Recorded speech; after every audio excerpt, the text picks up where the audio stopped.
સ્વાગત છે આપણું નેશન પ્લસ ન્યૂઝમાં. હું છું આપની સાથે હેતલ ભગત. ફાજલપુર ગામના પાટિયા પાસેથી વરણામાં પોલીસે વિદેશી દારૂ ભરેલા ટેમ્પા સાથે ટેમ્પો ચાલક અને કંડક્ટરની ધરપકડ કરી વધુ કાર્યવાહી હાથ ધરી છે.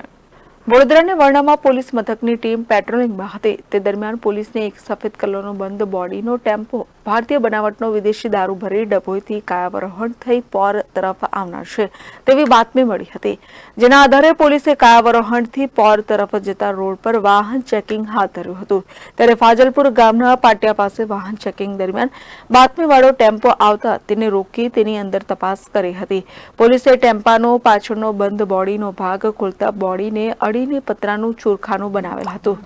જેમાં જોતા વિદેશી દારૂનો જથ્થો મળી આવ્યો હતો. પોલીસે ટેમ્પો ચાલક હેમસિંગ રાઠવા, કંડક્ટર વિક્રમની ધરપકડ કરી હતી. પોલીસે વિદેશી દારૂ ભરી આપનાર કાકા સાહેબને વોન્ટેડ જાહેર કર્યા છે.